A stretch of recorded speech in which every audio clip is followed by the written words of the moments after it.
Chosen one. Welcome the anointed ones. Never underestimate the chaos a confident fool can create. And yet, here we are, watching an entire group implode because they mistook insanity for inspiration. It's almost poetic if it weren't so pitiful. You'd think by now people would learn to read the warning label before drinking the Kool-Aid, but no, they lined up for refills, smiling, chanting, and calling it vision. Here's a fact. According to behavioral psychologists, people are more likely to follow someone wrong with confidence than someone right with hesitation. That's not just scary, that's tragicomedy. Because in this story, the so-called leader didn't need intelligence, he just needed volume. And the crowd, they mistook his delusion for destiny. Now the smoke has cleared, the lies are exposed, and the faithful followers are enraged. Not because they were deceived, but because they can't believe they were that gullible.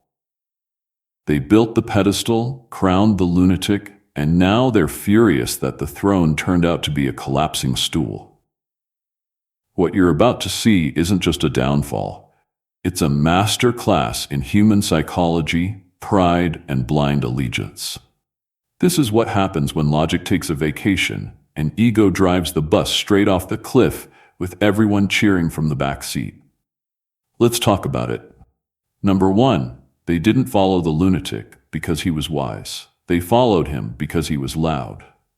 That's the sad truth about how people operate in groups. Volume beats value every single time. When someone speaks with confidence, even when what they're saying is nonsense, the crowd leans in. It's as if humans are programmed to equate noise with knowledge. The louder the voice, the more believable it sounds. It's not leadership they're drawn to, it's the illusion of certainty. And in a world full of people terrified of thinking for themselves, certainty sells faster than truth ever could. The lunatic didn't need logic. He had charisma, chaos, and conviction. That's all it takes. He shouted what they were too afraid to whisper, and they took that as a sign of courage. But courage isn't about being loud, it's about being right when no one's clapping. Still, to those followers, his madness felt magnetic because it gave them something to hide behind. If he sounded sure, then they didn't have to be. His voice became their compass, even though he had no sense of direction. There's something deeply human about wanting to be led. It feels safe. It takes the weight off your shoulders. Thinking critically requires effort. Following doesn't. The group didn't want a leader. They wanted an escape from responsibility. And that's how they ended up mistaking arrogance for authority. They mistook passion for purpose, chaos for confidence, and manipulation for motivation. When someone makes noise, it drowns out your inner voice. That's why they stopped hearing their own doubts long before they fell apart. Now they're angry, but their anger is misplaced. They say he fooled us, but the truth is, they fooled themselves. They wanted someone to make the world simple again. Someone who'd scream answers so loudly that it silenced their uncertainty. They traded common sense for a comforting lie, wrapped in charisma. And now they can't stand the reflection of their own gullibility. This is how groups destroy themselves. Not through lies alone, but through their hunger for a leader who sounds sure when they themselves are unsure. The lunatic didn't win because he was strong. He won because they were desperate to be told what to believe. Number two, collective stupidity isn't an accident. It's a comfort zone. People like to think they're independent thinkers until it's time to stand alone. Then suddenly, the crowd starts looking safe. When you're unsure, confused, or scared, blending in feels better than being right. That's how whole groups end up walking off cliffs together. Not because they're blind, but because it's easier than facing the truth alone. It's a strange kind of safety. Everyone's wrong, but at least they're wrong together. The group that followed the lunatic wasn't tricked. They were tired of uncertainty, tired of thinking, tired of accountability. Following him wasn't about belief. It was about relief. As long as he sounded confident, they didn't have to question anything. He gave them permission to switch off their minds, and they loved him for it. There's a certain comfort in surrendering your judgment to someone else. You don't have to wrestle with decisions. You just nod and obey. It's lazy faith, and it feels good until the crash comes. They didn't just lose because he was wrong.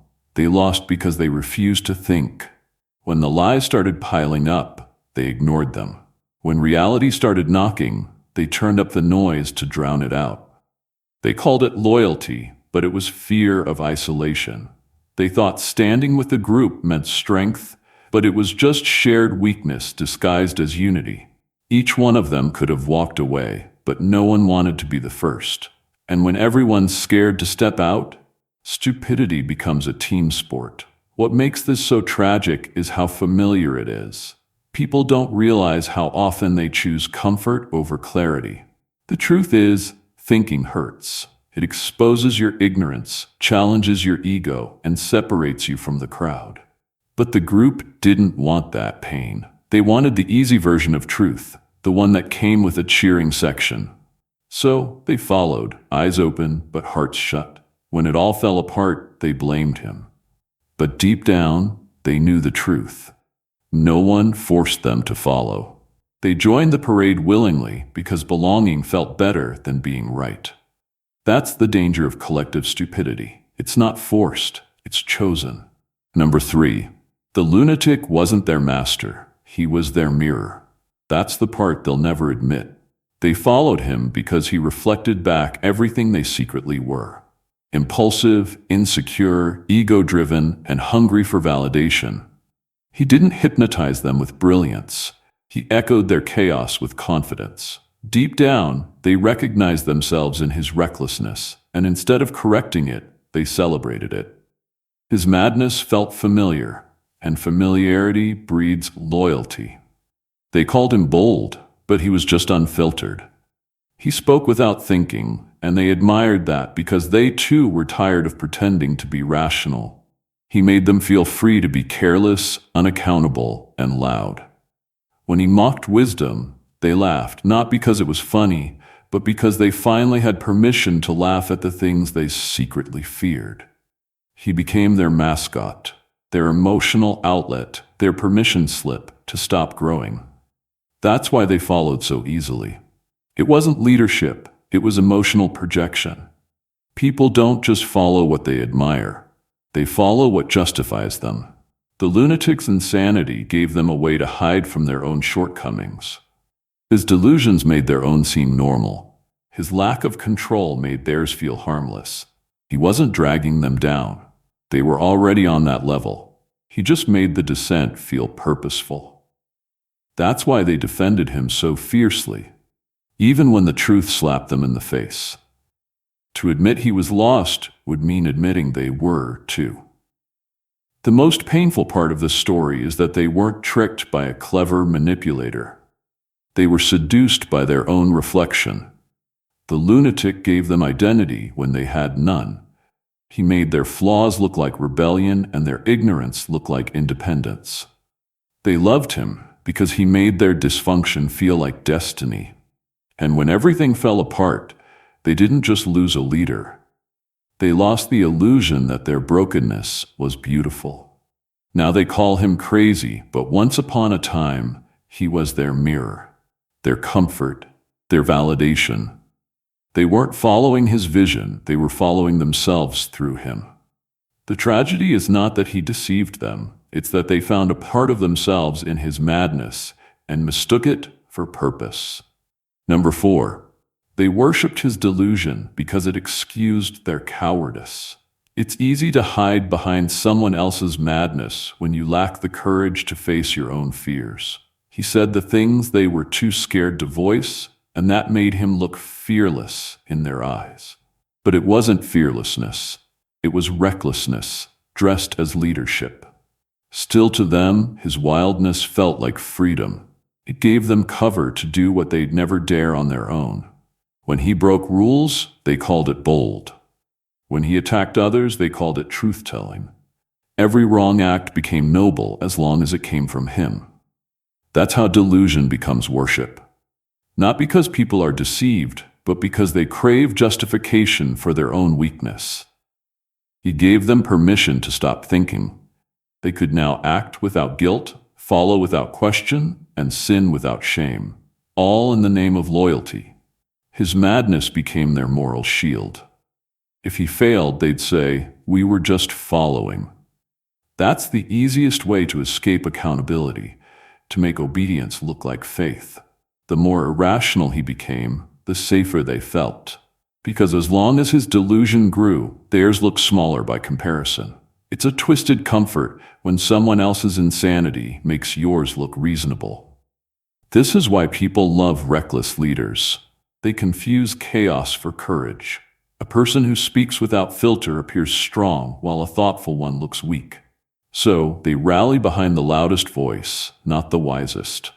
It's not admiration, it's avoidance. Following someone unhinged means you never have to face your own silence. You can point at him and say he's the brave one, while you hide behind the noise. But complicity has a price. When it all crumbles, the guilt doesn't disappear. It multiplies. Because deep down they knew. They knew it wasn't bravery, it was madness. They knew it wasn't truth, it was ego on parade. And yet, they went along because it felt safe to hide in his shadow. Now, they're left with nothing but the bitter taste of regret, realizing too late that worshiping his delusion didn't make them loyal. It made them cowards with excuses. Number 5, they didn't lose their minds. They sold them cheap. Every person, no matter how proud they act, has a price. For some, it's attention. For others, it's comfort. For many, it's the desperate need to belong somewhere, anywhere. The lunatic didn't have to trick them. He just made them an offer that appealed to their laziness. He said, "I'll do the thinking for you." And they agreed, relieved, even grateful. Thinking for yourself takes work. It takes courage, doubt, humility, and sometimes isolation. But following, that's easy. It's effortless obedience dressed as loyalty. They weren't robbed of their minds. They handed them over willingly in exchange for a sense of direction. His delusion gave them structure. His lies gave them purpose. In his presence, they didn't have to question anything. Not the world, not him, not themselves. And once they surrendered their critical thinking, they felt lighter, almost peaceful. Like people who just dropped the weight of responsibility. But that peace was counterfeit. It wasn't peace of mind. It was the numbness of surrender. When people stop thinking, they start decaying. You could see it in their eyes, that dull glaze of compliance that forms when curiosity dies. They repeated his words without even understanding them, convinced that parroting madness made them wise. They became echoes instead of individuals, reflections instead of souls. And each time he made another absurd claim, they nodded harder, desperate to prove their loyalty to the very lie that enslaved them. They didn't realize they'd been bought cheap because the transaction felt good.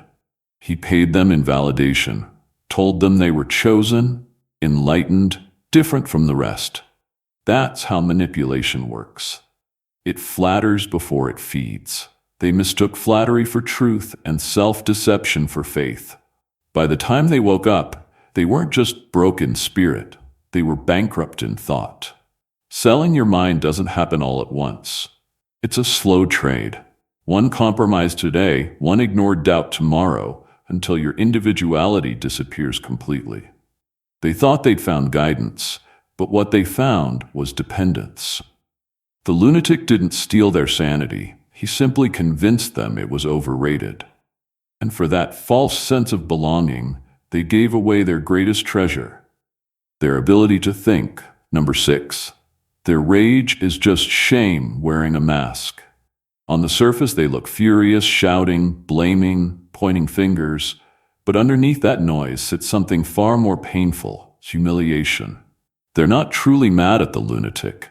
They're mad at themselves for falling for him, for clapping at lies, for defending what now makes them look foolish. The anger they throw at him is really an attempt to avoid looking in the mirror. Because facing that reflection means admitting they weren't victims of manipulation. They were willing participants in their own undoing. Betrayal hurts, but what hurts more is realizing you helped it happen. They ignored the warning signs, silenced their doubts, and mocked anyone who tried to wake them up. Now that the truth has exploded, they're forced to deal with what they've become, accomplices in their own deception. That's why the anger burns so hot. It's not about justice. It's about trying to drown the sound of their own conscience. Rage is easier to perform than remorse. It feels powerful, but it's really guilt screaming through a megaphone. The hardest thing for a human being to do is admit they were foolish. Pride would rather rewrite history than face humility. So instead of saying, "I was wrong," they say, "He tricked me." It's a convenient rewrite, one that makes them seem innocent instead of gullible. But deep down, they know the truth. The lies only worked because they wanted them to. His madness validated their fear, their bitterness, their need to feel superior. And now that the mask has fallen, they're forced to face that ugly truth. They didn't follow him out of loyalty. They followed him out of ego. So they turn that shame outward and call it justice. They lash out, hoping to erase their own reflection in the flames of blame. But shame doesn't burn that easily. It lingers, it festers.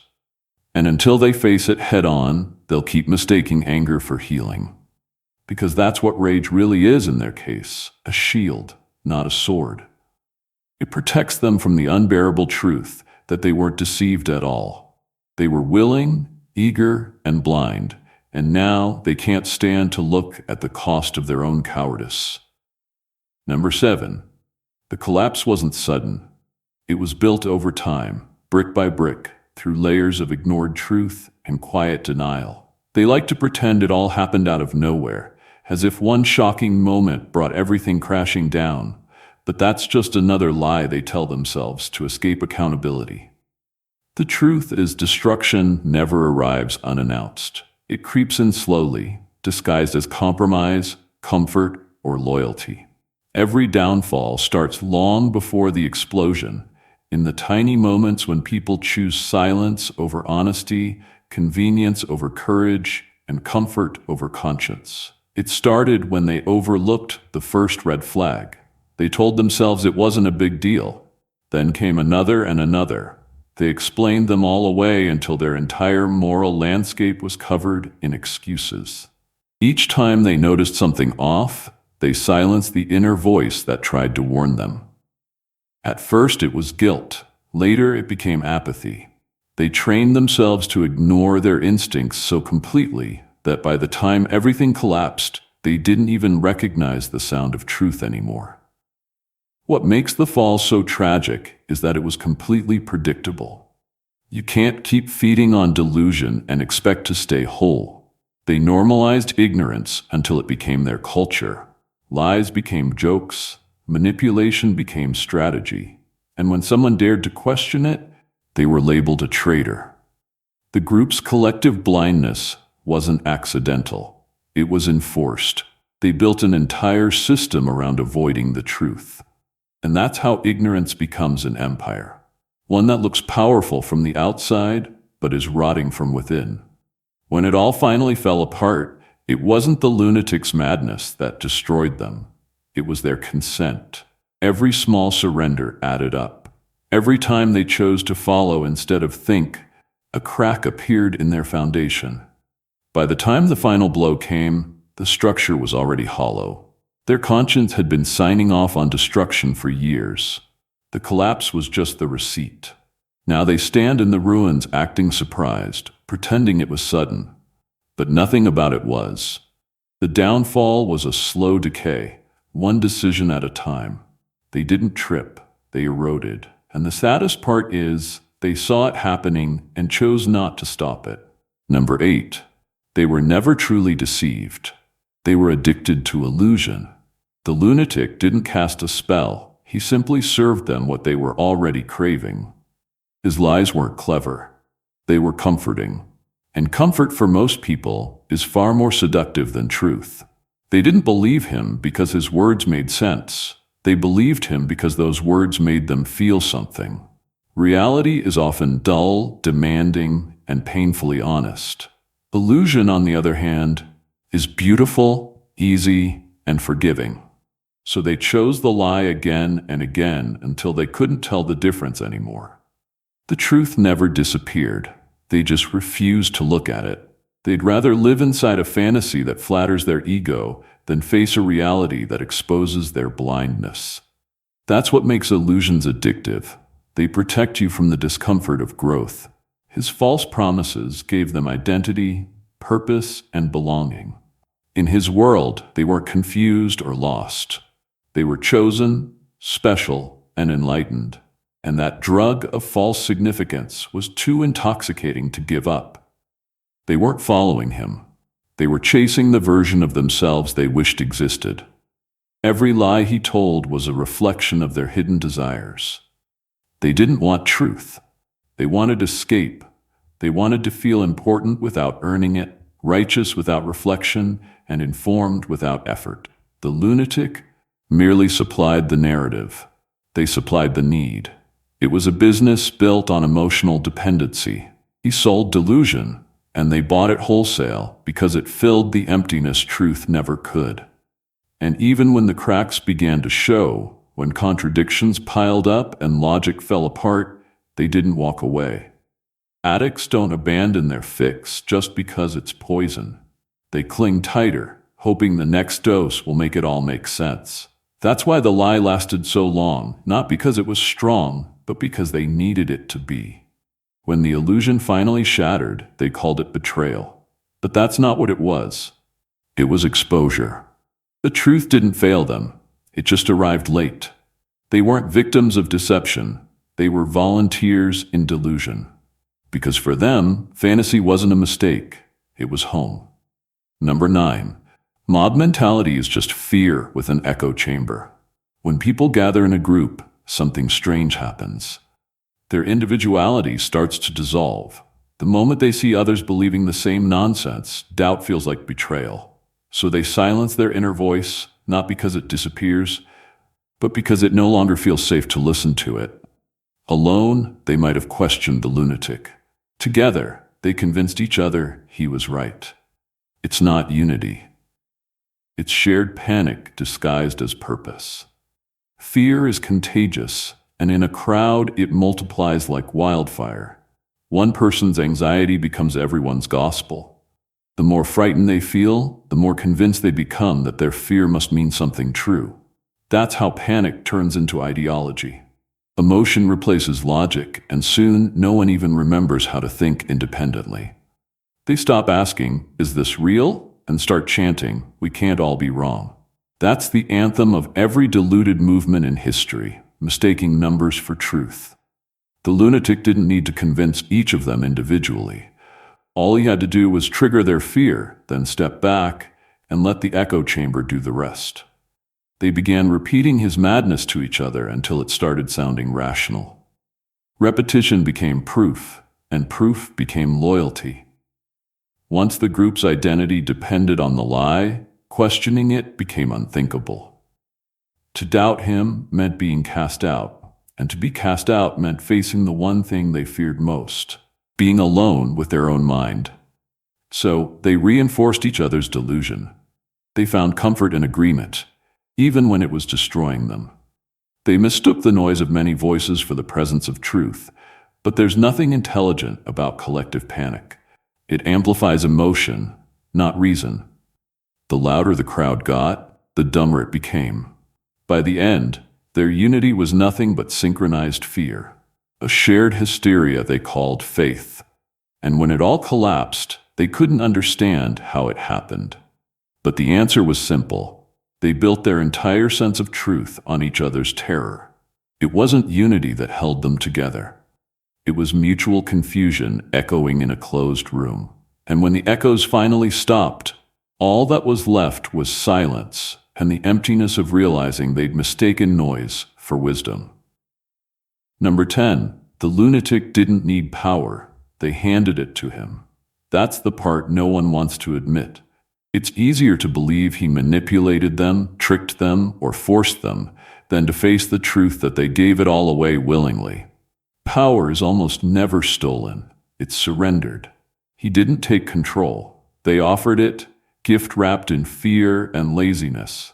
All he had to do was speak with conviction, and they rushed to obey, relieved that someone else could carry the burden of decision.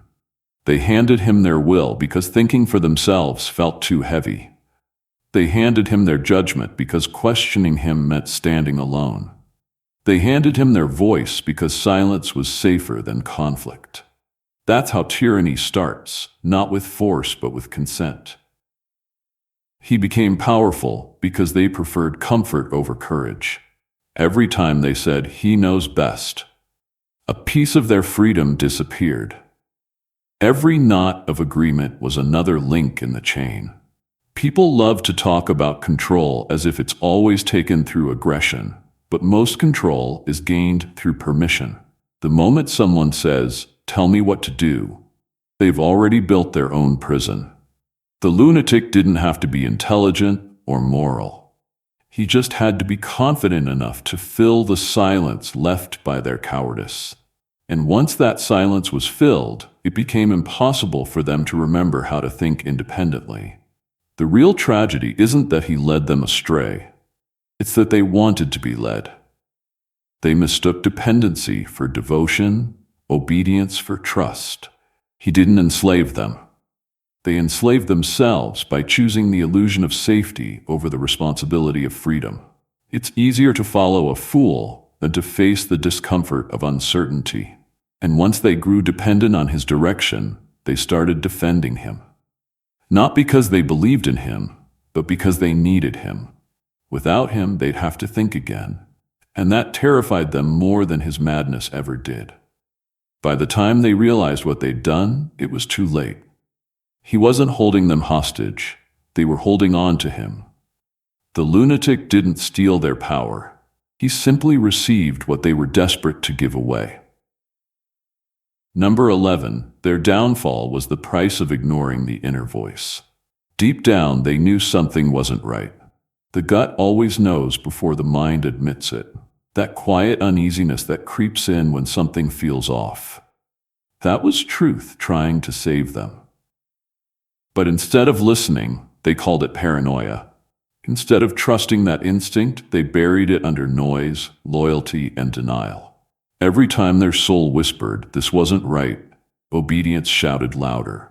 And the more they silenced that voice, the easier it became to betray themselves. They were taught to trust authority more than intuition. They were conditioned to believe that obedience was virtue, that following orders meant strength. So, when the lunatic demanded loyalty, they didn't hesitate, even when everything in them screamed for caution. They confused submission with wisdom.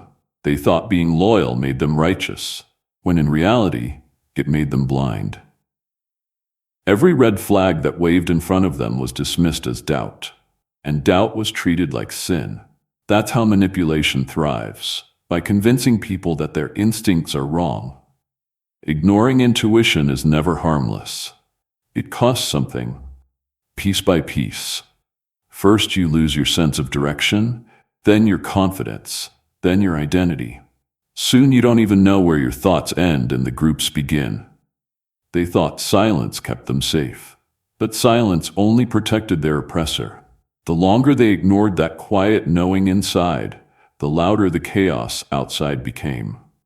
By the time they realized it, the storm had already arrived, and there was nowhere left to hide. The saddest part is that the truth never left them. It just waited. It waited through every compromise, every lie they told themselves, every time they chose comfort over conscience. And when it finally broke through, it wasn't gentle. It came with consequences, because that's how the soul works. If you won't listen to the whisper, it will let the world scream it at you. Their downfall wasn't fate or bad luck. It was self-inflicted silence. They muted the one voice that could have saved them, their own. And when you betray your inner voice long enough, life has no choice but to teach you the hard way what your intuition was trying to tell you all along. Number 12, they wanted a Messiah, but chose a madman. It wasn't ignorance. it was convenience. A real savior forces change, demands growth, and exposes everything you've been hiding from yourself. But a fraud lets you stay the same. He tells you you're right even when you're wrong, chosen even when you're corrupt, enlightened even when you're lost. That's why they followed him. Not because they believed in him, but because he made self-deception comfortable. They didn't want salvation, they wanted validation. A true Messiah holds up a mirror, while a madman paints a portrait, one that flatters, not confronts. He tells you your weakness is strength and your fear is faith. And people love that. It's easier to kneel before a lie than stand in the truth. The madman didn't hypnotize them. He simply catered to their hunger for illusion.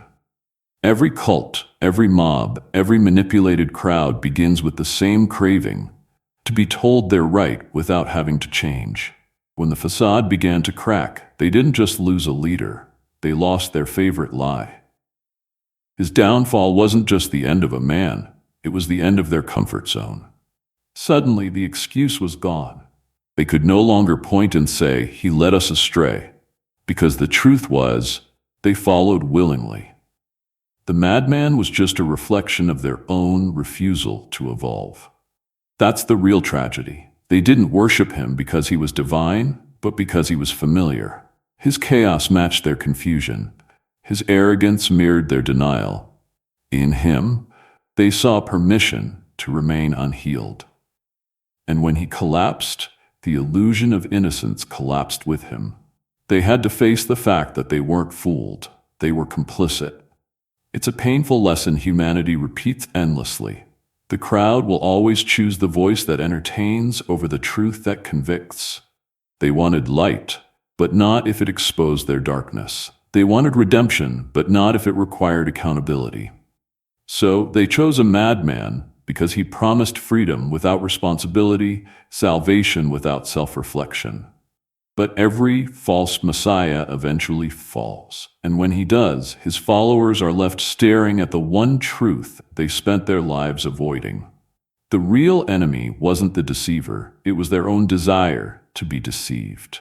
Number 13, the aftermath exposed the hidden hunger for blame. The moment everything fell apart, the crowd didn't pause to reflect. They lunged for a scapegoat.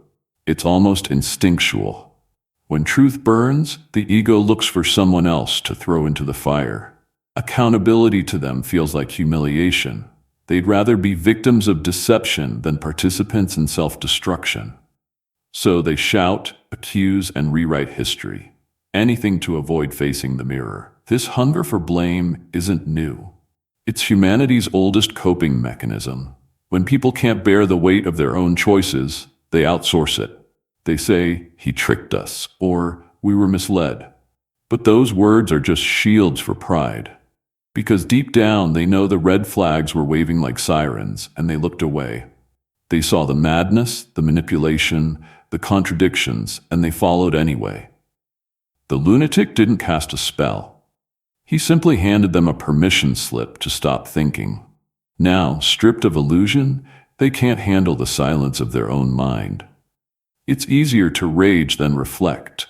Blame becomes their new religion, and guilt their unspoken God. Each accusation is really a confession disguised as defiance. The louder they condemn him, the more they're trying to drown out the voice whispering, "You knew." The tragedy is that they still don't see it. They think redemption comes from punishing the deceiver, when true redemption only comes from confronting the parts of themselves that allowed it. The lunatic may have been the catalyst, but he was never the root cause. The real destruction was self-inflicted. Death by denial, collapse by convenience. And now, as the dust settles, you can see the irony crystal clear. They claim to hate him, but they're still following the same pattern. Blindly reacting, refusing to think, chasing comfort in outrage. It's proof that the lesson hasn't landed yet. Until they face their own role in the chaos, they'll keep recreating the same disaster with different names and faces. The lunatic didn't destroy them. He merely revealed the truth they refused to face. That their downfall was never about deception, but about the quiet, consistent refusal to evolve. Number 14, the real lesson. Sanity requires solitude. The moment they lost the ability to be alone with their own thoughts, they became easy prey for someone else's madness. If they had paused, truly paused, to sit with themselves, to question, to feel discomfort instead of rushing to belong, the spell would have shattered. But solitude is unbearable to those addicted to validation. They weren't looking for truth. They were looking for applause, for agreement, for someone to tell them they were part of something meaningful. And in that hunger, they handed their sanity over to the crowd. There's a strange irony in how the human mind works. People think loneliness is dangerous, when in reality it's the herd that does the real damage. Alone, you hear your conscience. Together, you hear the noise. Alone, you can confront your fear. Together, you suppress it because everyone else is pretending not to feel it. The group gave them comfort, but it was a counterfeit version of connection. One that demanded conformity in exchange for belonging. They mistook agreement for unity and confusion for purpose. When a person loses the habit of thinking independently, they start outsourcing their moral compass. They begin to trust the volume of the crowd over the stillness of their soul. That's what happened here. The lunatic didn't hypnotize them. He just amplified what they already believed, but were too afraid to say out loud. The echo of shared delusion felt safer than the silence of truth. Sanity, though, is forged in isolation. It's not in the meetings, the chants, or the group affirmations. It's in those uncomfortable moments where you ask yourself, does this even make sense? And dare to answer honestly. But they avoided that question like it was poison. Thinking alone meant risking rejection, and they weren't ready to stand outside the circle. So, they drowned their own discernment for the comfort of company. They wanted connection so badly that they confused it with captivity. And by the time they realized it, their voices had merged into one, loud, loyal, and lost. Their fate wasn't sealed by the lunatic's lies, but by their own fear of solitude. Because the truth is, only those who can stand alone ever remain sane when the world goes mad. In the end, what happened wasn't just a story about a group gone astray. It was a mirror held up to humanity itself. They followed a madman, yes, but the real madness wasn't in him alone. It was in their reflection. Their downfall exposed something deeper, how easily people surrender truth for comfort. How quickly conviction fades when validation becomes currency, and how silence becomes the loudest accomplice when no one dares to think alone. Every lie they believed was purchased with the coin of their own convenience. They didn't want enlightenment, they wanted escape. They didn't crave wisdom, they craved belonging. And so they traded sanity for acceptance and called it loyalty. The lunatic never truly led. He simply filled the space where their self-awareness should have been. He didn't manipulate them as much as he mirrored them. Their fears, their vanity, their hunger to feel right even when they were wrong. But the beauty of this collapse is that it leaves behind a rare kind of clarity, the kind that only comes after chaos. They learned too late that real strength begins where noise ends. That solitude isn't punishment, but purification. That leadership without self-thought is slavery in disguise. The herd was their hiding place, and the lunatic was their excuse. When both crumbled, all that was left was truth. Raw, humiliating, but liberating. This story isn't just about them. It's about every one of us who has ever followed the crowd when we should have followed our conscience. It's about every time we ignored intuition, silenced reason, or confused noise for knowledge. It's a warning and a wake-up call. If you hand over your mind to someone else's madness, don't be surprised when you go insane with them. But there's redemption in awareness. If you can stand still, face your reflection, and reclaim your voice, you win back your freedom. Because the lesson here isn't to fear leaders, it's to stop abandoning yourself in the presence of one. Amen.